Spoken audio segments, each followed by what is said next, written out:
Ubhekene nengwadla nobulili obubili obomuntu wesilisa nobomuntu wesifazane uyachaza ukuthi yena akazi ukuthi njengamanje ungena kule toilet noma ubhekene kanjani nabantu indlela asosizini ngayo. Sawubona kuphi nakuphi lapho ngekhondom buso njengamanje kube ngalela yena Mathinda Cebisi Ntombi zomqomela amehla kabanye zibaqhumela imali uthi boys. Ngena wethu ungabe usuku lakho lokuqala langicothonze kulungile upress subscribe button share uphinde comment okhuluna konke subscribe ayikhumala khamba so senze ube wena oqala uthola notification mase kufakele video phambili kanti ke ukulike usukwenza ukuthi ube wena othola i-special notification mase kufakela ivideo hamba phambili. Uyathanda umlisa lapha ke noma owesifazane nobulili obubili lapha uthi waphuma ilento le ewumuntu wesifazane kuthe kuyaba kuhamba isikhathi sekuvela nokuthi unobudoda noma ke unobudoda bakubo njengoba ke bagcina bemhlinza kwavela ke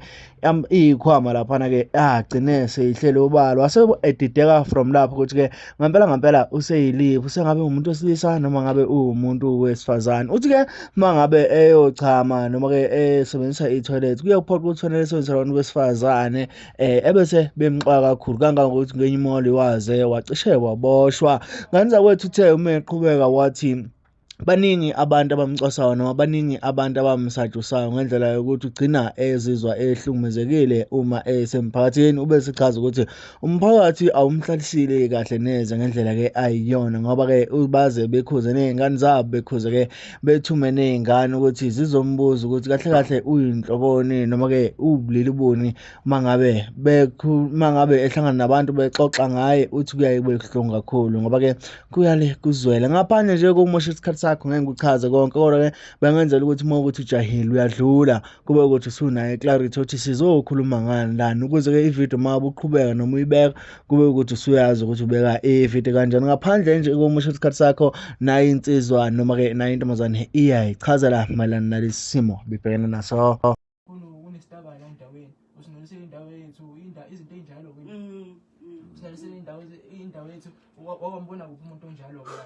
So esikoleni ke ingane kade sezigalile vele sezimpopola noma nge-toilet noma ngithi ngidlala namantombazana noma ngidlala nabafana ubona ukuthi yabona angifithi kahle because nabo bayaphela kube ngathi nabazali futhi emakhaya babahlezi babukhuze kuthiwa bangasondelani nabo ngingabafundisa. Into engangibuza ukuthi ngingabafundisa kanjani into engizayelenayo. So emphakathini wakithi iziningi izinto engizibhekisile ezibhlungu bangicwasa yabona kube ngathi umuntu omubi ngathi lento ngiyenzile because abantu abaningi mhlawumbe bakholelwa ukuthi kunabantu kuthiwa bayazenza ukuthi umuntu ushintshile kanti mina angase ngifike lapho. Lesimo lesingibhekane naso angazi ukuthi silona sakhamba kanjani kodwa ngasibona sesifikile nami. Okay. Ngivumela ungakwadi ngale mbuzo because eminye yabe ufuna ukuba personal kakhulu. Angithi la asikhulumi ngomuntu obe umntombazane wayesesezizwe senemizwa yokufisa ukuthandana nabantu besilisa noma wasezoba nemizwa yokufuna ukuba umuntu wesilisa lokho abakubiza ngo-gay lesbian njalo. Wena kuwe physically bekade unensizwa yakwamathenjwa ngapha kodwa manje ngalibuka ukuthi unentombazane ngapha kodwa manje sekuvela insizwa ngapha. Yebo into eyalona eyangenza ukuthi kubonakala senginsizwa manje ukuthi ngahamba ngesibhedlela uma ngifika esibhedlela because ngangigulela futhi esikoleni banginizinto elokhu hamba phezulu kwesimo la ngithe uma ngifika esibhedlela wathola ukuthi amasende yona into yaqala ukuthi ingibonise ukuthi ngempela lento ngangicabanga nami because ngangicabanga lento because base baqalile abantu beyikhuluma manje aphuma nje asavela manje sebonakala abantu balo bang-operator ngonge 14 2022 bang-operator because babakhipha ngaphansi bababeka lapha phezulu evagina because bathi bangaphakathi bangi-cancer kodwa le ilona nawo bathiwe ngeke akwazi ukusebenzisa ngathola ingane so kusho ukuthi ke nabe mangihamba esibhedlela ngikuthole lokho ukuthi umuntu wesifazane ngaphandle kodwa ngaphakathi ngikhanyise umuntu wesilisa anginaso isibeletho sokuthwala ingane nalamaqanda ukuthi umuntu wesifazane ngama-period bathiwa nani-cancer vagina ukuthi sesinyeni sincane silayikhapho siyagcina. So lokho kwangiphatha kabuhlungu because nami ngangayazi ukuthi ngoyithini lento leyo ngoba wena mama kade ngithi mama ngichaze ekhaya nga-understand ukuthi umuntu ongafundile umuntu ongabe and futhi kade yabona kuyihlazo yini because bazombheka abantu even abantu basamgxeka abanye ngayesi simo kube ngathi ngazenzela. Ziningi izinto engibhekene nazo especially mase ngingasesibhedlela khona nje kulesinye isikhathi ngakho nesibhedlela Nkosi Albert so kwafanele ngisebenzise i-toilet yabantu besifazane because labantu besilisa kunekhefu ngingikwazi ukuyisebenzisa ngithe nami ethi ngiyangena wavela ungathola omunye usisi wavela wascreama ebengathi bangazi wayibona ini wazwabiza ngoba yena ubona umfana manje ama-security wayekhuluma isiXhosa lo sisi ngamkhomba namanje uma ngambona wayelona wazi ngalekelelo lelinye i-security washo ukuthi yena isibhekane nezimo ey'ngafani empilweni usicela ukuthi bamxolisele bese kodwa akaxolisanga yena wakhombisa ubudlova nje ngoba kunabanye abantu abanga-understand iy'nkinga zabantu manje kwadinga ukuthi baze bekuvuleke bebone ukuthi noma wabatshela ba-understand ngabatshela la-understand le security lo muntu wesifazane because wayesebiza ama-security wayelapho because Albert ngamona security angaphakathi yo melokuzivem mbazi mina ngithiya yo kumadima okay yini ufisa ukuthi usizwe ngayo because ngiyamama ngi-understand as usho okay wagcina usuhlinzekile ubuntu bakho besilisa basuka njengoba nje ugqokile manje kukhona konke nje kusasekhona konke because kulona kuthiwe kufanele kwenziwe operation ukuthi ngibe umuntu wesilisa mina ngazi mhlawumbe izokwenzeka yini kanjani because ngiyafunda manje nasesikoleni ngiyaphazamiseka kakhulu sekushokakile ukuthi yenziwa kuphi ibiza kanjani kwathiwa bangawazi ukuthi bangikhandelile uphindisa umuntu wesilisa bangifakeni kodwa ngeke kwazi ukusebenza i-normal futhi ngeke kwazi ukuthola ngayo ingane so njengoba unomnyama manje yeah abantu abano-17-18 basuke sebeqala as much as sazi ukuthi akuvumelekile ukuthi beqale bejole kodwa basuke sebeqala bebona ukuthi leya ngane yakuphi leya mfana wakuphi kuwe usuke ubonani cha ngiyabona kuyithanda intombazane kodwa ayikho engingayiqonda ngiyitshela because ade ngingasibona nesidingo sami ngoba semncane kakhulu ukuthi ngiyazi ngikhombe indaba kodwa nje imizwa yakho uyayibona iya kumuntu oyintombazane ngoba angekho nje angathi ngiqonde ngimtshele kodwa futhi ngiyabona futhi kuyangisiza kakhulu because abanye bayafisa ukwazi ukuthi umuntu because abantu abanye bayayiletha benza ngathi ngiyazi bafuna ukuthi i-information bathuya nangabazali babo ngoba nabo abazali banesandla enganeni because ingane zondliwa yibo ubona ingane encane esitolo ithi-ke nake ihlangane nayo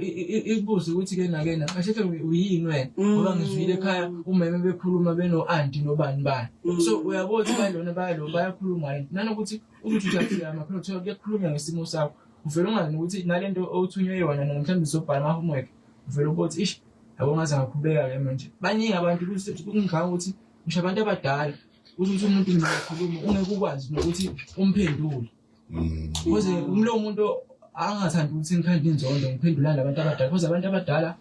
kunzima ukuthi ungavele uphendulane nomuntu omdala phezulu nje ingabe bese ngikhethe ukuyithulela ngilona ngiqhubeke nempilo so uma isikhakhane bangithola ngisekunzimeni obunzima kakhulu angikwasekile emphakathini bangithatha yena wayelona ngihlezi njalo emzini wakhe ngamaholidi uyafisa ukukhombisa uthando lolu engalitholanga emphakathini umama naye sengiyambona ukuthi useyasamukele ngoba kade kunzima kakhulu ngoba ade fanele uqale kube yena osamukela isimo qala ngoba mina ngeke ngikwazi usamukele nangasamukele because nayo kunzima nakuye ngoba uyena ongizalayo uyena obhekana ney'nkinga especially nje uma ngihamba esibhedlela njalo ngenyanga asinamali akunalutho akekho umuntu osebenzayo ekhaya kunzima kudingeka ajabule umashonisa noma aye emaplazini ayoboleka imali yabona ayolimela imali ukuze niye esibhedlela mina isikhakhane kade ngisiza ngokuningi angisiza ngokuningi anginike imali uma ngenayo baningi abantu ade bafisa ukungisaphotha baba ukuthi khona abanawo manje okay sakhuluma ngendaba yokusupport ngiyafisa sivale manje kwesibhele nakumuntu ngibona umonye omkhulu la e-studio nalabo ofike nabo bayabakhalisa le ndaba na singoleni zokuxhumana bayabhala abantu hlobo losizwa othi uyalicela kuma ukuthi khona abantu abalalele ngiyazi ukuthi iyayithinta ne-operation phakathi nokusho ukuthi umama akasebenzi njalo njalo ichaza ukuthi abantu abalalele bebona ukuthi engaqala phakathi siyakusiza and just a young guy man nika izinto sengakwazi ukuzenza nanesibindi nje unaso ukwazi ukumelana nabo bonke lobu mthimba obukade kubantu abangafundisekile ngazuthi inhlazo ozenzele lona kanti akukona ukwenza kwakho. Ungathini umuntu olalele ongakwazi ukukusiza uzubuyele injabulo nawe empilweni yakho? Into ethi bengisize ngayo ikakhulukazi ngisacela ukuthi mhlawumbe basiza ngendlu because indlu esihlala kuyo ayikho esimeni esi-right. Yabona siniswe ngisho nama-exercise uma liningi izulu. Indlu imali ibaleli ilanga ngoba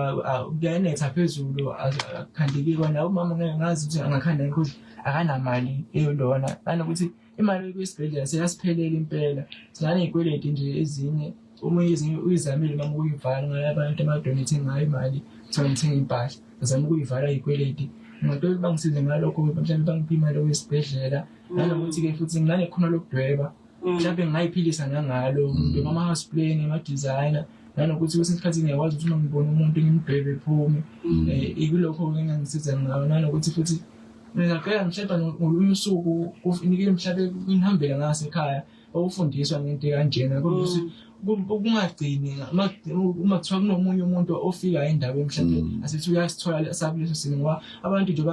izazalo ingane abazi ukuthi obhekana nasiphi bakwazi ukuthi basimele kungafani nami abangithethe ezumuntu olona ongaphili elona like inormal life. Inkosi yendawo inkosi Ngomezo inkosi yendawo Uthi Mathen. Okay. Mama ngicanthi amakhosi ngithiya induna nobuholi bonke bendawo. Ngicanthi kufanele babambe iqhaza kulesimo abhekene naso ngoba ngeke wazi ukuthi bangahlaselwa nini ngoba abantu abaningi bakholelwa ukuthi njengoba kade esho ukuthi bathi uyena oletha umkhokha omubi endaweni yengane ezinye seziyashintsha ngenxa yakhe. Engathi yena uthi abantu abaphile ngaleyo ndlela kanti yena akekho lapho yena into ethintekalayo ubulili obuvela kuyena akukho ukuthi yena usefisa ukuba umfana wentombazane. Vaya lokho kucaca ukuthi akusikhona lokho okufisa but siyabonga man mntu elakho lokugcina nge-assessment yakho mfowethu yini edinga ukuthi yenziwe la. Okubalulekile nje umfowethu sibonge nje kakhulu ngoba nami bengaludaba lami ube umfowethu uprofessor laphana abakosa ngedakamizwa kuma YouTube la banechannel yabo kuthiwa i-MPTV1 ube yocela usizo khona ebike udaba lwakhe. So uthi mina ngithi uprofessor uthi ayimfowethu nansi inkinga la bathi mfowethu lento nami ngiyeqala ukuyizwa into engayazi. The only way engakwazi mhlawumbe ngoba befuna nengwenya ngayithinda nengwenya isingwenya inanto udaba mothola ithuba ngazo ibhizi ngazo ngisondela. But bekhala kathi mfowethu singakwazi ukuyofundisa umphakathi ngento kanje sibone ukuthi usizakala ngani ngoba into kanje asiyazi nami ngiyaqala ukuyizwa. Mhlawumbe ngenzeka ukuthi khona umuntu obheke naye oyifihlile but ube nesibindi ukuthi aphumele ngaphandle nobe ebheka nokuthi isimo sabasekhaya asikho kahle kunzima. So ngizama ukuthi noma esikoleni uhamba ehlathini njengoba bezwa kunethrip nje manje bayakhempa esikoleni kuyofunda ebusuku futhi impilo yakho ngenzeka ukuthi nakhona sayiphiphile yabo njengoba bemqasa ngasendaweni so nje singaqala kakhulu balelele lokho umphakathi nakuloko operation ke singazi ukuthi operation uthi yes yebo. No kemele samuthola labantu esijolo ukusebenzisana nabo bayasibhekela impilo yakhe ukuthi operation enjani ngadingi imali engakanani then mhlawumbe sobuya ke ilanga elilandelayo sezosho ukuthi kubiza kangaka. Impela ngizothanda uprofessor ube nohamba naye kakhulu bese sithola ukuthi i-quotation ukuthi ithini sesingabuya naso kuyiveza akwazi ukusizakala nalokho akuveza kubalekile ukuthi ngempela afuna umphakathi educate lokho kufanele abona nje balalela abantu fanele nazo ukusiza nifaka einganeni ezincane ezingazenzelanga and the worst part of it ukuthi usazala kwawena hey ungakwazi ukujikela amatshe endlini umuntu oneclass makuthi endlini eneclass na because kusengenzeka noma yini but sabona ukuthi uzoshela nathi story sakho emsakazweni usifundise nathi sifunde likhulu siyamthemba uNkulunkulu ukuthi uzokwazi ukukusiza uzophumelele isithunzi sakho sibuye nawe. Okay so sabona ukuthi sithola siyathola nami ethi ucingo 0677893082 WhatsApp na Facebook page ethi Thuleni sizoyifaka nepost yabo lapho thola khona abafethu number zama contact details. Yeah yonke imninona bakithi abafisa ukunikela umuntu ke uzobiyona number kamuntu manje singamuxhumana nathi sesine story sifakala esishaya khona yokuthi indane esiyidingayo zebebhekile odokotela lang professor khona uyalokho uyalekelela sibe sesikhuluma into ezwakalayo sikwazi ukusiza lengane kodwa lapho khona yonke imphakathi ngapho mfana buya ngakhona konje nje nahlangana namhlanje nezinduna nabo bonke amakhosi yabaza amakhosi akithi abadlali umuntu nje okwazi ukuxhasa lo mfana avikelwe izonithi izozendawo namakhosi amanye endawo le ingane yethu lezi silahle siyisekuphi akuyona into azenzele yona into engenzeka njona kweyakho ingane ngoba sazala nje isikhathi 8 o'clock so manje seyingane already shaka lo